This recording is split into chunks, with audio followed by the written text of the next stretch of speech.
Brad Edwards, welcome back to T-Town. I hope you're having a great day, sir. Good day here. Good day. I heard you got some snow down there. That's an event. Well, I mean, it was. I don't even know if it was even measurable. I mean, it was like. You saw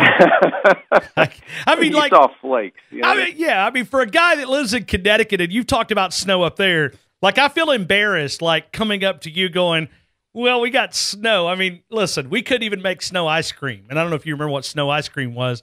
But we couldn't even attempt to make it. It was more ice than it was snow, but we called it snow, and we had a panic in the weather and everything like that. Yeah, as long as people get something to get excited about after football's over, that's all that matters. Brad, I want to ask you, normally you go through a lot of changes when you don't have success. Nick Saban seems to be going through a lot of coaching changes, a lot of shuffling here in Tuscaloosa. I'm just curious if you have any thoughts on that. Well, I guess it's gotten into new territory with the offensive and defensive coordinators both having to be replaced in the same season. But I think we talked about this back in December, which is just one more reason to be so impressed with what Saban has done.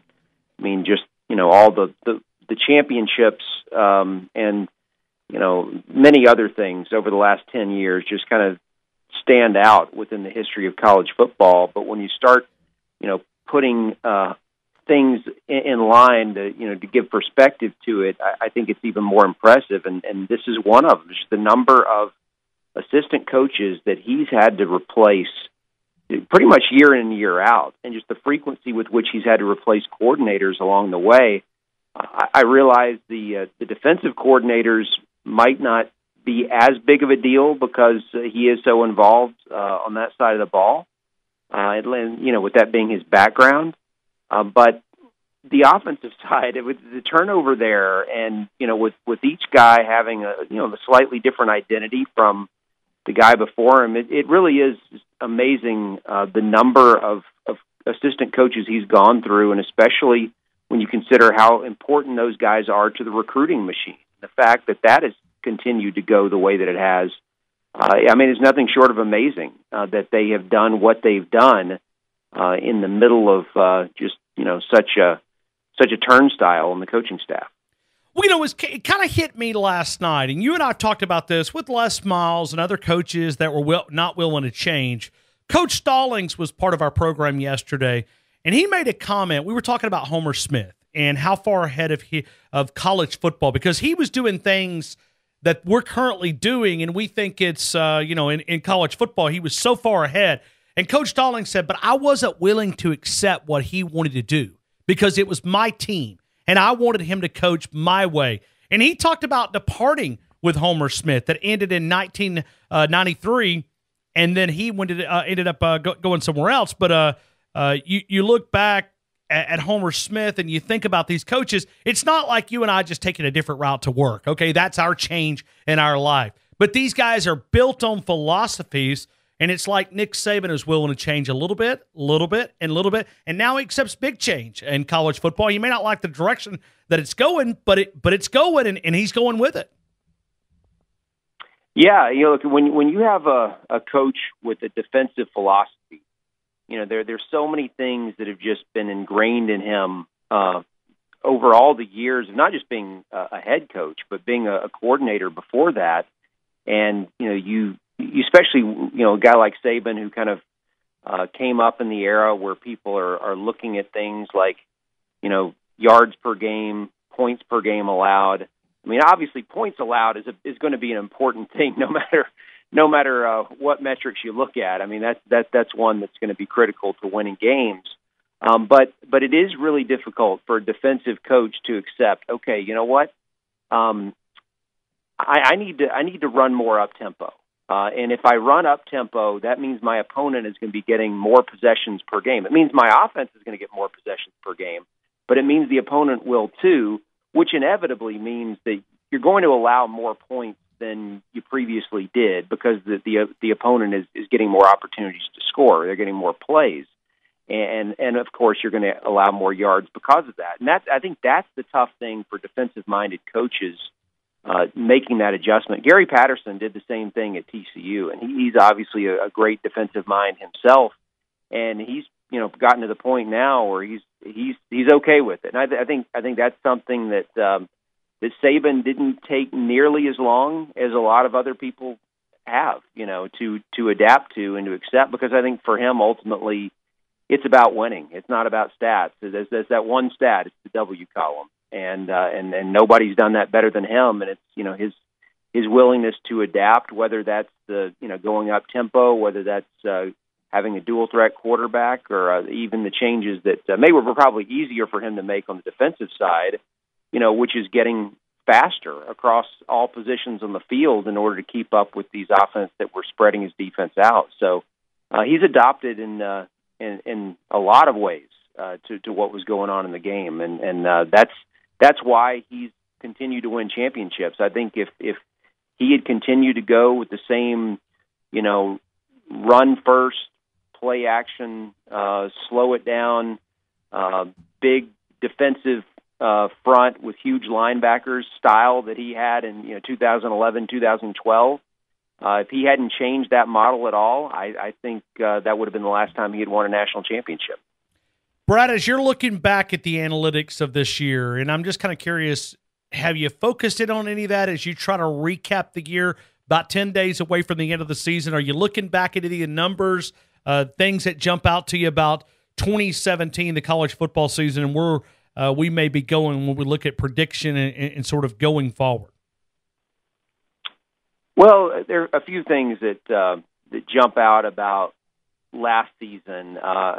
Two of them are related to Oklahoma, and they're tied into each other. One is Baker Mayfield and just how good he was historically, not just for the year, but really for a 2-year span.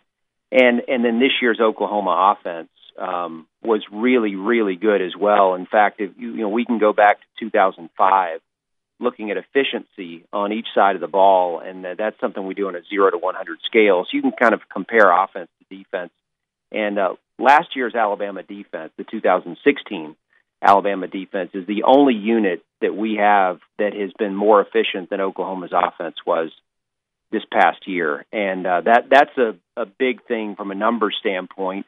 And you look at Alabama and what they did defensively, I think is pretty incredible when you consider the injuries that started game one and the number of guys who were out for extended periods of time, the number of guys who were out for against some of the better teams that they played in the SEC in November. And for them to close the way they did and, against Clemson and against Georgia, and to be able to finish second in the nation in defensive efficiency.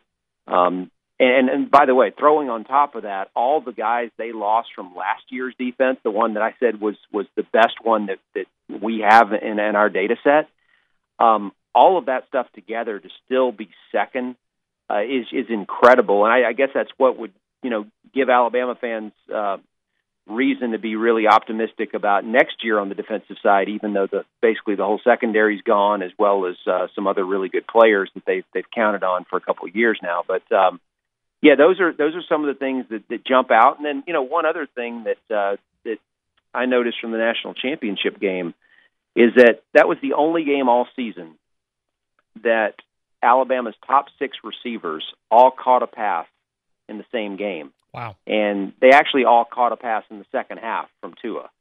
And so it gives you an idea of the impact of that change that Saban made at halftime, going to the freshman quarterback. Obviously, he had seen him in practice. He knew he could do it.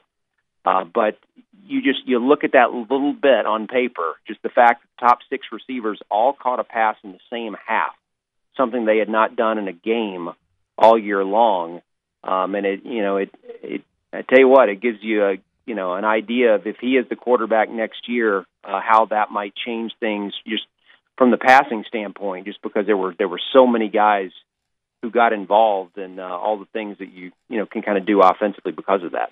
Brad, what do you think is going through Nick Saban's competitors' mind that when you look at everything that he's been able to do, they've done it with game manager type quarterbacks. Now, if he is the elite quarterback, That's another weapon for Nick Saban. What do you think is going through the minds of guys like Kirby Smart, guys like Dabo, obviously Jimbo Fisher, Texas A&M? I'm not sure. Obviously, he'll compete against him year by year, but some of the big dogs in college football, as they look at Nick Saban and they go, oh, man, wow, now he's got him a quarterback? I mean, do they just wave the white flag? Well, I think all they can do is hope that the defense has a significant drop-off, because if the defense can play the next 2 seasons anywhere close to what it's been for really the previous 3 and really in most of the last 10, then that's kind of devastating to think about, what that could look like on the field. And so, yeah, I mean, you see what happens with that secondary, and a few more guys, a few younger guys can step up in that front 7, and if they can, and it is still, if it remains difficult for most teams in the country to crack the 20-point mark against Alabama, then I have a hard time seeing how they're going to be beaten. But you know what? That's another thing. If you're on the Alabama side, I think what your motivation is, and kind of what you focus on despite all these championships, is that only one time in this run have they gone undefeated, and not that by any stretch is a loss going to end things, because we've seen so many times they've lost a game and still won it all. But if you want to set a goal, just an initial goal, that's one to go for. Is that undefeated season? Those are really difficult to come by, and even as great as Alabama's been, they've only been able to do that one time, and so I think that's kind of what you look to, is can they do that again? Brad, when you look at the NCAA and some of the discussions that we're going to have this offseason, when we talk about limiting staff size, where does Brad Edwards stand when you hear the response, well, they've got too many staff members? To me, it's all about player development. If they can get these players, it's benefit the student athlete, then why should they have a problem with it? But it seems like the NCAA is trying to create more parity, try to reduce the staff size. It's going to be a big topic this offseason. Yeah, look, this has been an ongoing thing. Just trying to find ways to make the sport more competitive across the board. And I don't even think it's just football, but that's just kind of where they are right now. But if you look at it really going back to, I don't know when it was in the 80s, I can't remember if it was late 80s or early 90s when they initially reduced the scholarships to 85. That was one of many moves they've made to just attempt to create more parity. And this would be another one. And it seems like every time they come up with something that they think is going to make a big difference, then someone like Alabama, who has a lot of money, finds a way to not circumvent it, but basically to find the soft spot in the rules and be able to to gain an advantage by having more resources. That's one thing that the NCAA will never be able to change. They're not going to be able to change that certain schools have more money to invest in their program than other schools do. And I think the schools that have that money are going to always find a way, but that's not going to keep the NCAA from trying. And so I think that's kind of where we are right now, as they try to, come up with more ways to keep the haves from separating themselves from the have-nots. But I really don't see how that's ever going to change, but they'll hold on to that ideal for as long as they can. A lot of buzz here locally about Hugh Freeze possibly having a role in the staff, whether it's off the field as an analyst, on the field possibility. What do you think that will be the national kind of response if Nick Saban chooses to hire Hugh Freeze?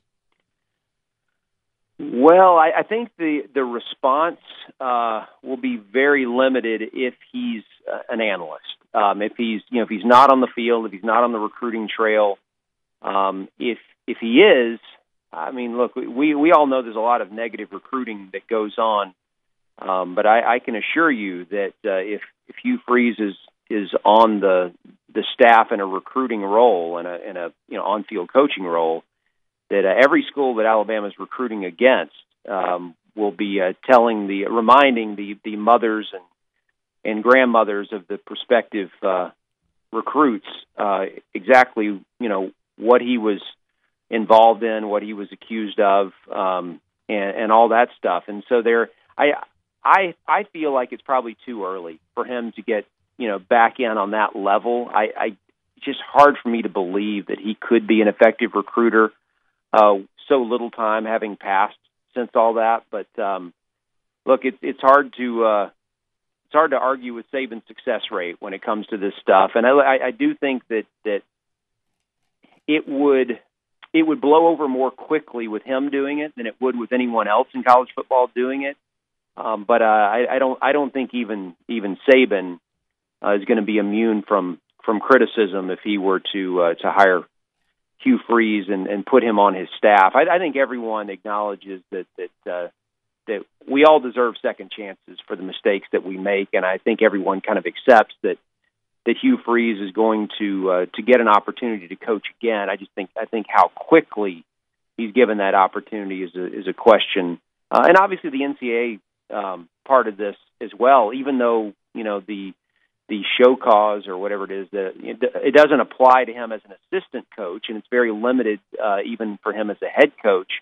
But I still think that there's kind of a bad taste that a lot of people have after what went on at Ole Miss, and I don't think there'll be a whole lot of people cheering for him. Let's just put it that way, at least for the first couple of years that he's back.